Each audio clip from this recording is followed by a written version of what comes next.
Dans cette vidéo, nous apprendrons les connaissances essentielles sur Armageddon. Nous verrons son emplacement, son importance historique et ce qui va s'y passer au temps de la fin. Nous verrons aussi que le combat de l'ultime bataille entre Jésus-Christ et les armées du monde à la fin de cette ère ne se déroulera pas à Armageddon. Restez jusqu'à la fin, car la Bible révèle des événements assez choquants qui se produiront dans notre avenir.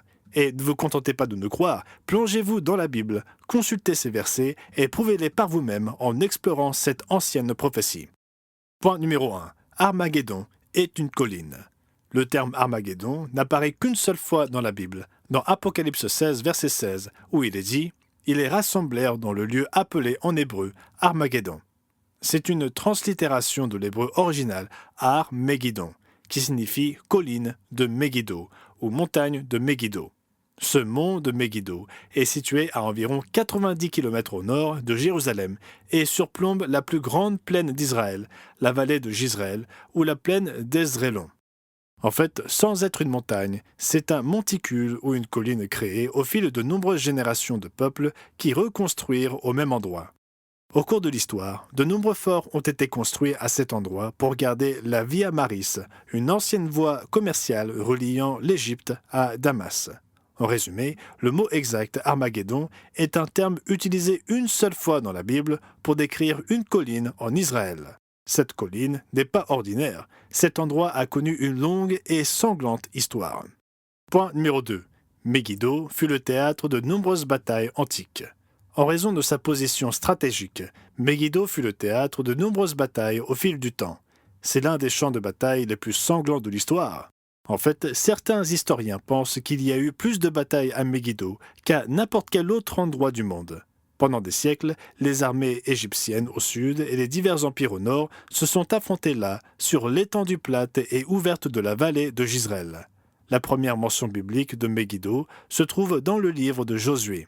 Elle figure parmi les villes que Josué et les Israélites vainquirent lors de la conquête de Canaan à la fin du XVe siècle avant Jésus-Christ. Voici les rois que Josué et les enfants d'Israël bâtirent de ce côte-ci du Jourdain, à l'Occident, le roi de Megiddo. Le territoire avait été attribué à la tribu d'Issachar, mais Megiddo fut l'une des villes revenant à la tribu de Manassé. Cependant, Manassé ne chassa point les habitants de Megiddo et des villes de son ressort, et les Cananéens voulurent rester dans ce pays. Puis, quelques siècles plus tard, à l'époque des juges, elle fut le lieu d'un engagement majeur entre le capitaine cananéen Sisera et les forces israélites dirigées par Déborah et Barak. Comme le raconte le chant de victoire de Déborah et Barak, les rois vinrent, ils combattirent, alors combattirent les rois de Canaan à Tanak, aux eaux de Megiddo.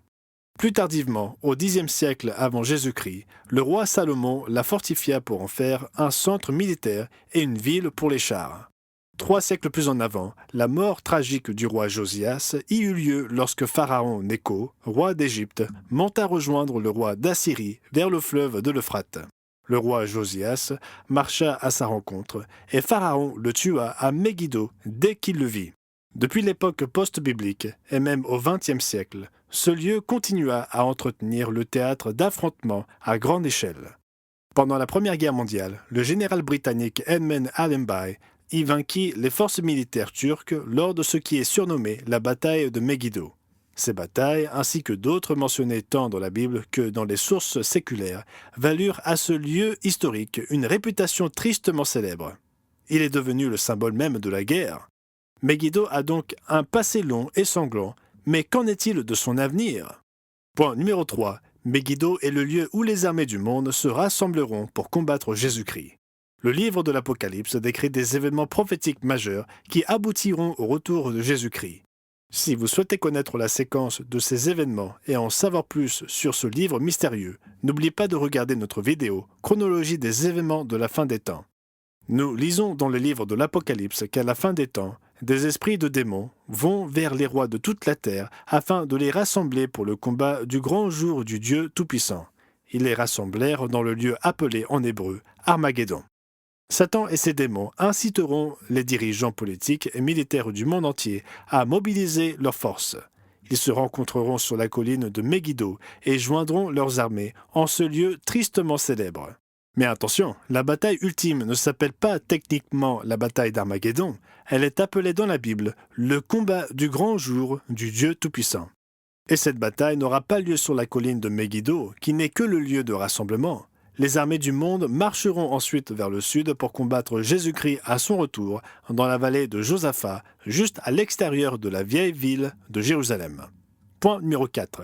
La bataille ultime et décisive des temps de la fin se dérouleront à Jérusalem. Dieu dit par le prophète Zacharie, « Je rassemblerai toutes les nations pour qu'elles attaquent Jérusalem. L'Éternel paraîtra et il combattra ces nations, comme il combat au jour de la bataille. Ses pieds se poseront en ce jour sur la montagne des Oliviers, qui est vis-à-vis de Jérusalem, du côté de l'Orient. » Lorsque Dieu parle de ce jugement des temps de la fin sur les nations, il fait dire par le prophète Joël, « Car voici en ces jours, en ce temps-là, je rassemblerai toutes les nations, et je les ferai descendre dans la vallée de Josaphat, là j'entrerai en jugement avec elles. » La vallée de Josaphat, également appelée vallée du Cédron, est située entre la ville antique de Jérusalem et la montagne des Oliviers. En hébreu, Josaphat signifie « jugement de l'Éternel ». Dieu jugera les nations lors de cette bataille décisive de la fin des temps qui se déroulera à Jérusalem. Encore une fois, Dieu dit par l'intermédiaire du prophète Joël que les nations se réveillent et qu'elles montent vers la vallée de Josaphat. Car là, je siégerai pour juger toutes les nations d'alentour. C'est une multitude dans la vallée du jugement, car le jour de l'Éternel est proche, dans la vallée du jugement.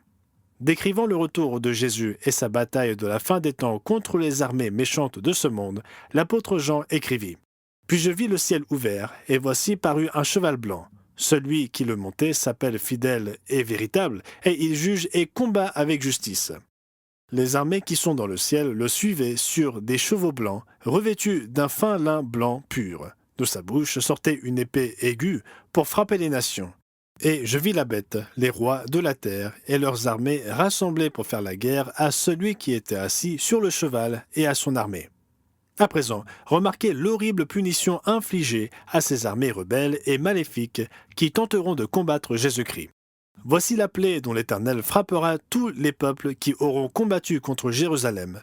Leur chair tombera en pourriture, tandis qu'ils seront sur leurs pieds. Leurs yeux tomberont en pourriture dans leurs orbites, et leur langue tombera en pourriture dans leur bouche. Jésus vaincra totalement la plus grande opération militaire jamais organisée.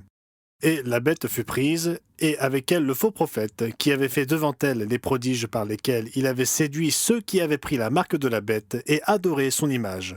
Ils furent tous les deux jetés vivants dans l'étang ardent de feu et de soufre. Et les autres furent tués par l'épée qui sortait de la bouche de celui qui était assis sur le cheval, et tous les oiseaux se rassasièrent de leur chair. À la fin de cette ère, Jésus-Christ, accompagné de son armée de saints ressuscités, ainsi que ses anges puissants, viendront ici-bas pour détruire les armées démoniaques de ce monde, libérer les nations des puissances malfaisantes et maléfiques, puis établir le royaume de Dieu ici même sur la planète Terre.